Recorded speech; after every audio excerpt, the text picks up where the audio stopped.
Bon les gars, normalement cette vidéo devait sortir le jour de la Saint-Valentin, mais j'ai dû me concentrer sur ma semaine d'examen pour ne pas aller en rattrapage. Et finalement, je vais en rattrapage. Chaîne de vie. Allô?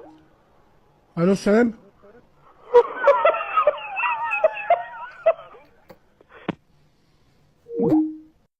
Bref, j'ai la flemme de modifier mon script, donc considérez qu'aujourd'hui c'est le jour de la Saint-Valentin. Ah, la Saint-Valentin, la fête de l'amour. Ce jour où tu partages avec ton conjoint ou ta conjointe de bons moments. Tu lui offres du chocolat, des roses, vous faites une balade au bord de mer, et quelques mois après, tu n'es plus avec ta copine. Pourquoi? Parce que tout simplement tu n'as pas suivi cette vidéo et que tu ne connais pas les pires types de meufs. Donc cette vidéo, je la fais pour vous les mecs qui regardent ma chaîne. Elle est tout simplement abus préventif.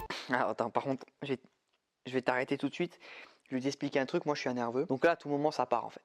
S'il vous plaît, mesdames, ne me sautez pas à la gorge. Vous êtes tout le temps sur les réseaux à critiquer les hommes, men are trash. Les mecs sont tous des connards. Tous les mecs sont des trompeurs. Aujourd'hui, je suis juste là pour rétablir la vérité. Oui, c'est vrai, il y a certains mecs qui sont de vrais connards, de la pire espèce. Mais mesdames, n'oubliez pas que dans vos rangs aussi, il y a des femmes qui se sont fait chier dans la bouche à Dubaï. Comment ça, mon ref? Bref, j'ai mené ma petite enquête et j'ai infiltré leur rang. What the hell? Oh my God, no. Et j'en ressors avec des séquelles psychologiques irréversibles. Bref, avant de commencer, n'oublie pas de liker et de t'abonner. Tu peux aussi souscrire un abonnement à la chaîne pour quelques avantages. C'est pas obligatoire, mais ça m'aide beaucoup. Bref, trêve de blabla, on se jette directement dans le vif du sujet avec Parce que je suis une tana. Je suis une grosse tana. la tana, de son autre nom, Grosse Salopus, est une espèce rare mais très dangereuse. Elle vit principalement dans les plaines de Twitter et dans les collines verdoyantes de TikTok. Sa technique de prédation est très rodée. Elle montre son gros derche pour attirer sa proie. Non mais sérieusement messieurs, comment pouvez vous amuser à liker ce genre de vidéo? Et toi, comment ça se fait que tu tombes sur ce genre de vidéo? C'est pour les recherches de la vidéo. Je suis pas adepte de ce genre de contenu. Bip. Attention, je suis pas en train de généraliser, bien évidemment. Toutes les femmes ne sont pas comme ça. Il y en a certaines qui sont vraiment très drôles et qui font de très bonnes vidéos sur internet, comme Magla, Lena Situation, Chloé Gervais. Anecdote, une fois j'ai couché avec un mec. C'est une dinguerie de dire ça alors que je suis en couple. Ça a duré à peu près 17 secondes.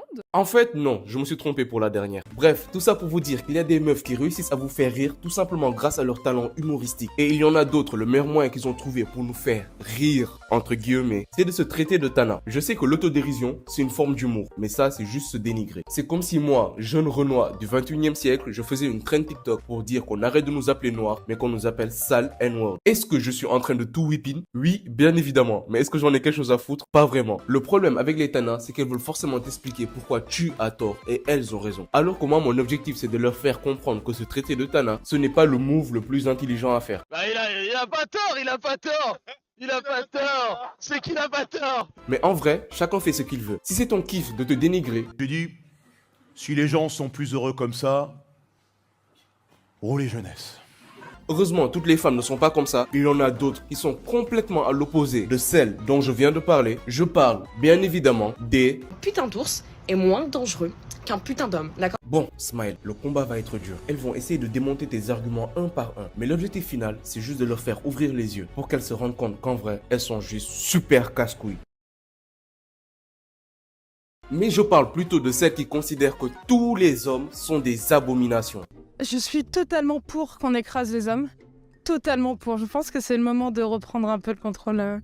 Excusez-moi madame, je pourrais savoir il fait quelle heure s'il vous plaît? Quoi? Tu viens me demander l'heure parce que tu considères que toutes les femmes sont au service des hommes? Espèce de sexiste de merde. Croyez-moi quand je vous dis que sur cette terre, il n'y a pas d'être humain qui whippine plus que ces personnes-là. Avec elles, tu n'as plus le droit de rien dire. Dès que tu leur adresses la parole, elles pètent un câble. Et bien évidemment, tout ce qui leur arrive, c'est toujours de la faute du bon vieux patriarcat. Parfois, quand je les entends parler, j'ai vraiment l'impression que le patriarcat, c'est la cause de tous les maux sur cette terre. L'extinction des dinosaures, le patriarcat. La faim dans le monde, le patriarcat. Le réchauffement climatique, le patriarcat. Je sais que nous les hommes on a foutu beaucoup de merde dans le passé. Il s'agirait de doser, non? Dès que tu leur fais un compliment sans forcément avoir une idée derrière la tête, elles considèrent cela comme une micro-agression. Tu leur envoies un message, elles considèrent ça comme de l'harcèlement. Mais d'un côté, je les comprends, vu le nombre de mecs qui peuvent pas se tenir tranquilles. Mais il y a bien une femme, elle, qui adore recevoir des messages. Et je parle, bien évidemment, de la... La e-girl, cette créature née dans les abysses de TikTok, Twitch et Discord, spécialisée en ASMR et en... Bebou, est-ce que tu m'aimes? Le pire dans tout ça, c'est que ça marche. Il y a des mecs qui sont prêts à payer des salaires juste pour qu'une meuf qui parle approximativement japonais les remarque. Si c'est comme ça que ça fonctionne, moi aussi je sais parler japonais. Arigato, sumimasen, One Piece, Naruto, Yamete. Et ça c'est seulement sur Twitch. Mais leur terrain de jeu préféré, c'est Discord, où elles s'amusent à soutirer de l'argent à des mecs en manque d'affection. Des mecs qui ont tellement peu d'interaction qu'ils acceptent de se mettre en couple avec des e-girls. Le problème, c'est pas qu'ils se mettent en couple. Le problème, c'est qu'ils ne l'ont jamais vu, qu'ils n'ont jamais entendu sa voix, mais qu'il lui envoie beaucoup d'argent en croyant que c'est vraiment sa copine. C'est tellement con, je vois même pas quoi dire. Mon gars, si tu te reconnais dans cette situation, crois-moi que tu sors pas avec une meuf, mais tu sors avec un vieux daron sûrement de 35 ans qui n'a pas trouvé de meilleure activité pour se faire de l'argent que d'arnaquer des mecs comme toi. En plus, je blâme pas les darons qui font ce genre de truc, vu que ça fonctionne. Le problème dans ces situations, c'est plutôt ceux qui envoient leur argent. Ah merde. C'est clair. On est tous dans la merde. Alors il va falloir qu'on s'en sorte tous collectivement. Mais au moins, la meuf e-girl, elle ne va pas te casser les couilles. Tout le contraire de là. Viens pas me parler si tu touches pas 10 000 euros. Tu mets plus de parfum que moi en sortant, viens pas me parler. Si tu utilises des parapluies, viens pas me parler. Si tu prends une photo de toi dès que tu vas à la salle, viens pas me parler. Elle, c'est la meuf qui pense être une princesse. Elle a regardé tellement de Disney et de Pixar qu'elle croit que la vie, c'est un conte de fées et qu'elle pourra réaliser tous ses rêves. Laisse-moi te dire que non. Si je pouvais réaliser tous mes rêves, crois-moi que là, je serais un émir du Qatar. Alors, il faut qu'il fasse 1m90, qu'il soit riche, musclé, drôle, mais pas trop, sérieux, mais fun, qu'il me couvre de cadeaux, mais qu'il me laisse mon indépendance. Attends, je vais t'aider à trouver un mec comme ça. Pour réussir, faudrait qu'on ait des pouvoirs magiques, qu'on soit des mages, des dieux.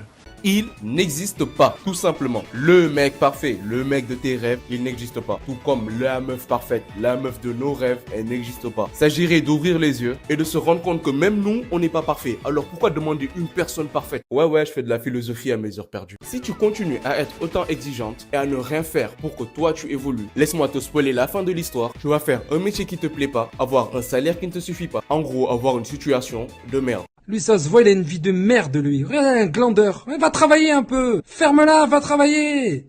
Glandeur, va... Et là, je ne parle pas seulement aux femmes, je parle aussi à vous les mecs qui regardez cette vidéo. Voilà, là, vous êtes prévenus. Si vous croisez l'une de ces créatures dans la nature, fuyez. Fuyez comme si votre vie en dépendait, parce que c'est le cas. Bref, n'oublie pas de liker et de t'abonner. Et surtout, n'oublie pas que la meuf parfaite, c'est celle qui garde le smile.